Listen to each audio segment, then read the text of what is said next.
Let us continue our discussion on chapter 2 of class 11th. In this video, we will learn about rational function. Which function is said to be a rational function? A function of the type fx upon gx. Fx and gx, where both are polynomial function, is said to be a rational function. And one more condition, that both the function must be defined for the domain defined. Whatever the domain is defined, both the functions should be defined in that. And another condition, always we avoid denominator 0. Means we will avoid the value of x where gx is coming 0. So we'll take all the values where gx is not equals to 0 because denominator 0 is not defined. So the condition denominator should not equals to 0. So this type of function is said to be rational function. Now let us see the graph of a function. It's an important one. Fx is equals to 1 upon x. So let us see how can we draw the graph of this function. So let us consider the function f defined as f r minus 0 to r. So this is domain r minus 0 and up to r. The function is fx is equals to 1 upon x. Now you can think here that why domain is taken as r minus 0. Because if you take 0 in the domain, then this will become 1 upon 0, means not defined. But by the definition of function, every element must have image. हर एक element की यहाँ पे image होनी चाहिए, every element. And this element will not getting any image if 0 is taken in domain. So that's the reason 0 is excluded from the domain. If we avoid 0, except 0, it is defined for all. If you write 0.1, then 1 upon 0.1. If you write 2, that is 1 upon 2. If you write minus 0.5, it will be minus 1 upon 0.5. All these fractions are defined. They will give some or other real number value. Okay. So from the domain, 0 will be excluded because at 0 the function is not defined. If you give 0 in the input, 0 you will give to the function, then it will not give any output. It will be not defined. Okay. So by taking this domain, let us find out some points. Here I have calculated some of the points. At x1, y 1 upon 1, that is 1. At x2, y 1 upon 2, that is 0.5. At x5, 1 upon 5, that is 0.2. Then let us take some fractional values.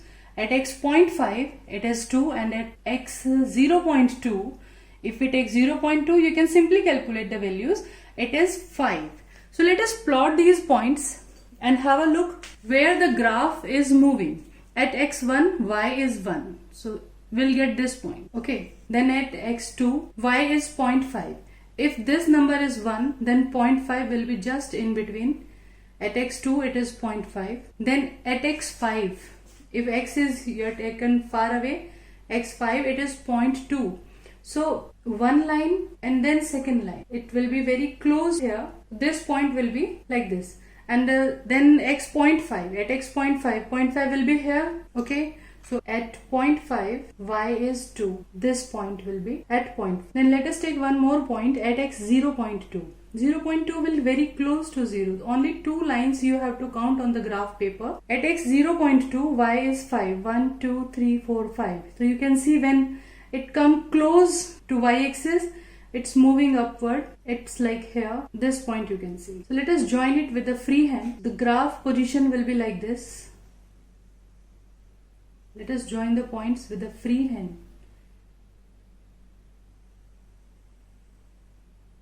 So it's coming closer to x-axis. By the function also you can take an idea.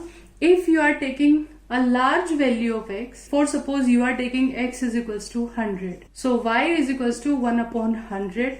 That is 0.01. When x will go far away, then this graph line will be 0.01. So you can understand it will be very close to x-axis. You can see the gap here, and this gap is reducing. ये gap हमारा आगे जाके कम होता जा रहा है.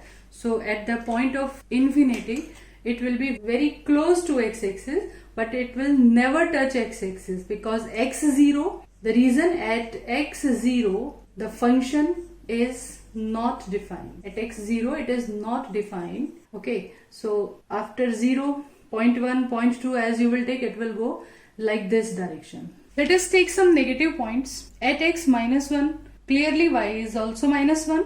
At x minus 2, y 1 upon minus 2, that is minus 0.5. Like this we have calculated some points here, and let us plot them on the graph now. At x minus 1, y is minus 1, this 1 point we are getting here. At x minus 2, y is minus 0.5. In between 0 and minus 1, this another point. And x minus 5, it is 0.2. So only 2 lines will be counted on the graph paper. Like the smaller lines we were having, 1, 2, 3, like. So then x minus 0.5, minus 0.5, this point, and at this point y we are getting minus 2, like this. And at x minus 0.2, so only 2 lines will be counted, 2 small divisions will be counted on the graph paper. Minus 0.2, it will give the value as minus 5. So minus 5 will below this, so it will very close to y-axis. And now let us join them with the free hand. Let us see what is the position of these points are having. So this is again, you can see it will, as we will move downward, the graph will come closer to y-axis. And the same way as you will decrease the value of x, the graph again will come very close to x-axis. As smaller value you will take, the graph will come closer and closer to x-axis. Okay, so like this we can put arrow here because the graph will move forward. All the points we can't take, we can just observe the tendency of the graph, where the graph is about to move. What is the tendency? In this way we can produce it up to infinite. So this is all about the graph of the function fx is equals to 1 upon x. Let us observe from the graph what will be the range of this function. Range means the values of y, that is outcome. X always domain, the input, and y is output. So let us see what the values of y is attaining here from the graph. You can see y is moving up to infinite. The very bigger values of y are coming out and it's going up to infinite. As we are reducing x, we are coming closer to origin. The graph is moving upward. The value of y is increasing. As we are decreasing x, y is increasing, and upper limit, there is no upper limit, y is moving up to infinite. And when we are increasing the values of x, as you are increasing the values of x, the values of y are, you can see, decreasing. They are just decreasing. As you are increasing x, you can see, as you are increasing x, the values of y are decreasing, and up to infinite you can see. But observe one thing, your graph will never touching the x-axis. It's never intersecting x-axis. It will come closer to x but never intersect x-axis. X-axis intersect means at x-axis what the value of y should be, y is equals to 0. So we are not getting this position. Graph कभी भी x-axis को cut नहीं कर रहा है. It means we are never getting y is equals to 0. And from this side also you can observe, as you are decreasing the values of x, as we are decreasing the values of x, then y is, as you are taking minus 1, minus 2, minus 3, as we are decreasing x, y is increasing. Let us observe from here, where x is like this and we are decreasing x, then y is increasing, y is coming upward.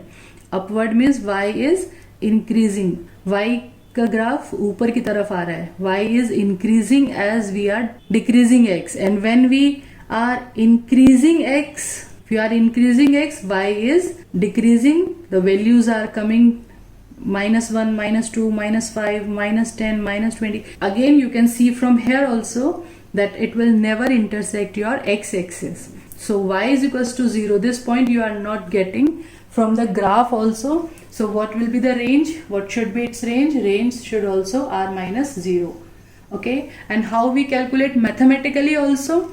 The function is y is equals to 1 upon x. So first step, we write x is equals to, how can we convert x is equals to? We can write 1 upon y, and now just check it as a function. It is not defined at what value. So clearly at what value? At y is equals to 0, x is not defined. So for y0 we will not get any x, so it will not belong to the range set. For y0, you can see from arrow diagram also, at y0, to get y0 we are not getting any value here. So 0 will not have any pre-image, 0 will not connect to any element, so 0 will not belong to the range set. So its range should be r minus 0. So this is all about the rational function and the graph of y is equals to 1 upon x. So in our next video we will discuss how to redefine the modulus function and many things about modulus function. Till then, stay tuned, enjoy life, enjoy maths as it's easy.